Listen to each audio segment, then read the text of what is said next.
Conducteur de train, voilà un métier dans l'ombre et pourtant on ne le présente plus. Ici à Saint-Pierre-des-Corps, on forme de jeunes conducteurs pendant plus d'une année. Il faut beaucoup de volonté, de motivation, parce que déjà avant d'être conducteur, il faut faire cette formation qui est longue et complexe, et donc du coup volonté et motivation au départ.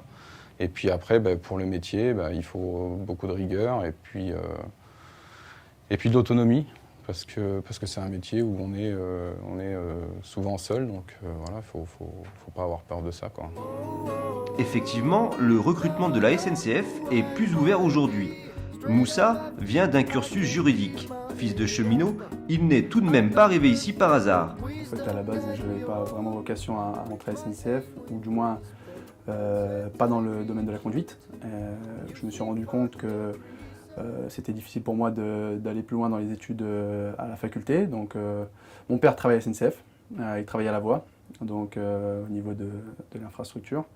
Et moi, je me suis dit, pourquoi pas rentrer à SNCF et essayer de reprendre le relais que mon père avait lancé. Donc voilà, donc je suis rentré à la conduite au plaisir de mon père, et qui est très ravi que j'ai perpétué la tradition, on va dire. Donc voilà quoi, donc me voilà à la conduite et ça me plaît. La preuve de l'évolution du métier, Sandy, ancienne gendarme en reconversion, n'a pas choisi d'être conductrice par hasard. Ne pas avoir toujours les mêmes horaires, ça travailler en décalé, c'est une chose que je cherchais. Être autonome aussi, c'est un métier où on a beaucoup d'autonomie, on travaille seul.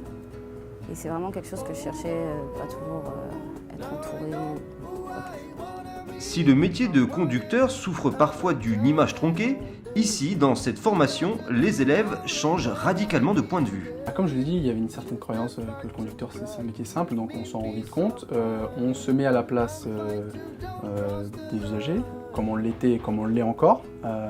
On est maintenant, enfin pour ma part en tout cas, je me sens plus compréhensif à l'égard des problèmes que peuvent rencontrer les conducteurs, que peuvent rencontrer les usagers vis-à-vis des retards qu'ils pourraient rencontrer. Donc du coup, on ne voit plus les choses de la même manière, on a un autre angle de vue, et il est vrai que voilà, maintenant on comprend tous les problèmes que peuvent rencontrer à la fois les conducteurs, à la fois les gens qui gèrent le trafic à la SNCF. Donc c'est une grosse fourmilière.